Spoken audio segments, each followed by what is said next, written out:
So we've all had time to dissect this Los Angeles Lakers trade. They now have Patrick Beverly. I went through the entire Lakers roster. They have 5 NBA players. Now, the rest of it's all these, minimal contracts and mid-level exceptions. Look, I know Lonnie Walker, he's got some bounce. He's pretty athletic. You've got Bryant, you got Juan Toscano. These dudes are not making the rotation come the playoffs. So you have to have 7 to 8 dudes who can actually make a 7 to 8 man rotation to make it through the playoffs. I don't see it yet, but there are a lot of talks. I took a lot of time to go through all of the different analyst projections of trades that are still out there, and it comes down to 3 trades that the Lakers still can do and must do to actually not only just get to the playoffs, but have any kind of chance of winning some games. So we're going to go through all 3 of these different trade scenarios. I'm going to break it down into, locker room, hustle, effort, and 7, 8 man rotations and what it truly means for the Lakers to be contenders. And you guys are going to get to vote on it, or again, throw me some of your other trade ideas that you have as well. But I am your NBA white guy. I talk all things NBA hoops from a hooper's perspective. I've also been able to give this platform to you guys to allow your trades to surface. So if you like that kind of content, then make sure you are tapping that subscribe button and you click the bell so you're notified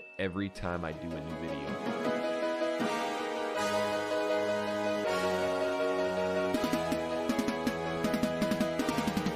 The one thing that's really come out as of lately is the Utah Jazz have made a quote-unquote kind of fake deadline for Donovan Mitchell to be moved. Now, obviously, the trade deadline isn't until February, but the Utah Jazz have put this kind of imaginary trade deadline before training camp starts, that's when he's available. And I think what the Utah Jazz are doing, and especially Danny Ainge, is really applying the pressure. They know that if they put this hard deadline in there, that they're going to get the best trade package, period, for Donovan Mitchell. And we all know that's exactly what Danny Ainge wants to do. But I also think that is holding up the rest of the Utah Jazz players from being available. Obviously, Pat Bev came over just a little bit ago, but there's incredible players there like Clarkson, Bogdanovic, and Conley that need to be released. But I think Utah's waiting for a package deal with Donovan first to see how much they can get for him, or maybe they need to package some of these other players because they don't just want a bunch of picks, right? When it comes to NBA, it's unprotected picks. They don't want all of these picks, maybe 5, 6 of them, and they're protected and they're like way late in the draft. They really want that chance at lottery, especially in a rebuild. So it may be 1 or 2 unprotected picks is way better than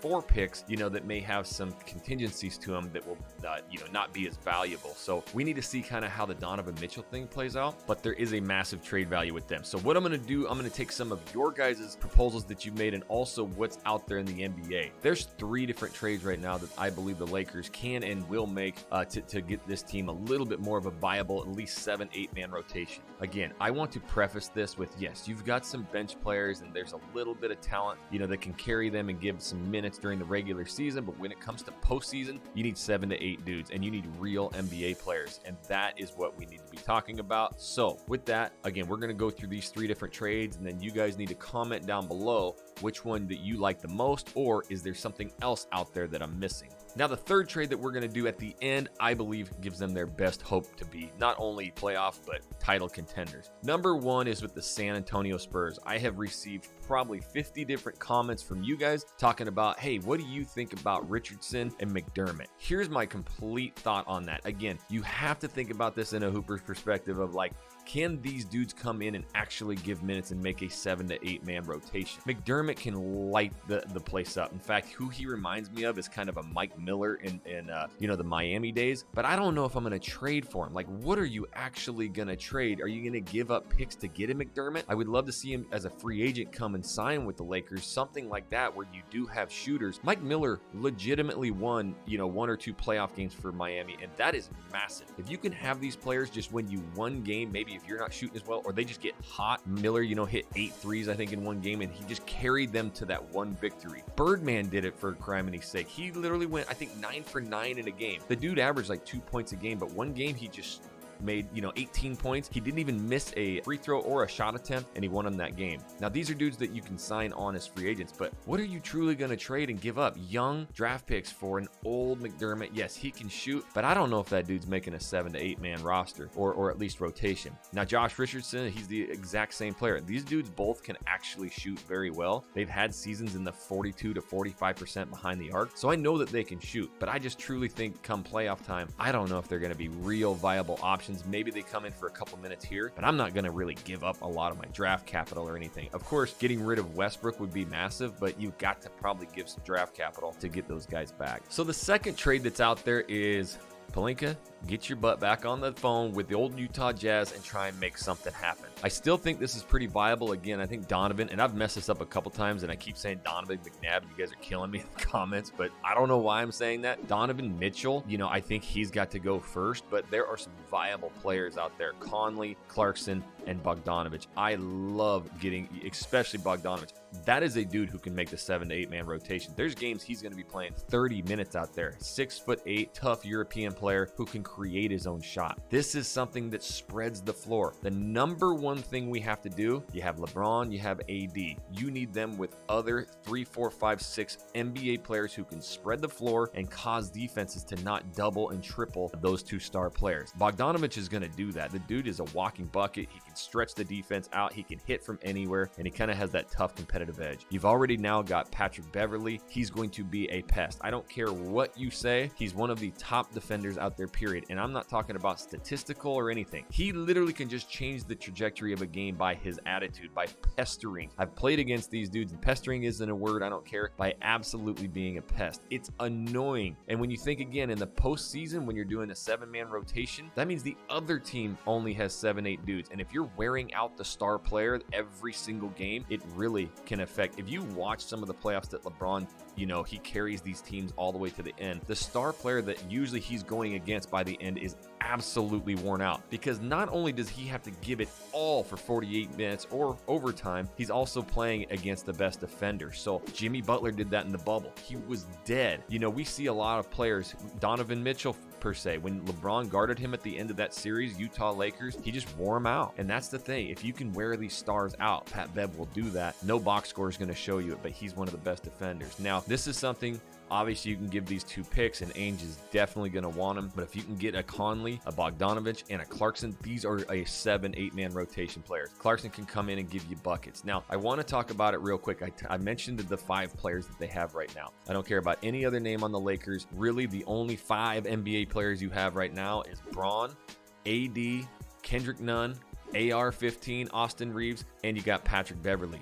That's your 5 right now. The other ones are going to be hit and miss. They're going to get some minutes during the regular season, but I don't see these dudes carrying you through the postseason. So we've got to get at least 2 more players who can actually be good NBA players, even possible starters. Now, I've had a lot of, conversations and comments on this, and I did an entire video. I think Kendrick Nunn's going to be that dude. I am maybe out on an island on this, but I remember watching him in 2020. I sat and just stared at his game. It was incredible. I'm like, this dude is going to be, all-star level, because he just had that kind of mystique about him of getting to the bucket. He was almost like a mini baby Kyrie I keep talking about. He had the handles. He was just confident. He was shooting from everywhere, getting to the bucket, finishing, dunking on people. I love that, and I think he's somebody that's really going to help the Lakers. But who are the other 2? You get Conley, Bogdanovic, and Clarkson. Now you've got a true 7 to 8 man rotation. I think it's a dangerous team. But the third trade that is available, and I think really would probably be the best opportunity for the Lakers to be title contenders, is with the Indiana Pacers. Now you got to obviously give up. I've even heard Sabonis from some of you guys. I'm a Gonzaga fan. I'm a Northwest kid, so Sabonis, that dude is a beast, but you're not getting him. Trust me. If they got him, it's over. That dude is a beast. But again, we need a couple other players. I love getting Miles Turner and Hield. Now, if we need to spread the floor in Los Angeles, that's a team that can do it, because you've now got Buddy Hield who can shoot the ball, create shots. You got Kendrick Nunn. You got even Austin Reeves. That dude can shoot. And now you've got excellent defenders in Austin Reeves. Hield's good, but Turner's the actual shot block leader for the last 5 seasons combined. So, I mean, you've got good defense. You got somebody who can give, Anthony Davis a little bit of a breather, or at least let him come out and play the 4 in a 4-out, 1-in situation that Darvin Ham's going to be running. And this is going to be, a good 7-8 man rotation with defense and floor spreading abilities. I love this, but the thing that drives me absolutely nuts is this could have happened. We could have kept Alex Caruso this entire time, paid him what we're going to pay these dudes, and avoided this whole thing. Maybe even traded and gotten Kyle Lowry a while back, or DeMar DeRozan signed him. I don't want to talk about the past because that's all under the bridge. We have to go forward. So again, I need you guys commenting down below. Do you think a trade for the Spurs, and please tell me what you think the Lakers have to do to get McDermott and Richardson? I'm just kind of out on it. Don't think they're going to make a 7-man rotation. They're great end of the bench players, you know, maybe give you a couple minutes here and there. But I think it really boils down to Utah, and I think it boils down to Indiana. And if there is any other trade out there that you guys are hearing, again, comment on those as well, and I will be, make sure to bring those up. I am your NBA white guy. I talk all things hoops from a hooper's perspective. And if you like that kind of content, then make sure you tap that subscribe button and you click the bell so you're notified every time I do a new video. And until the next video, my homies, we'll catch you later.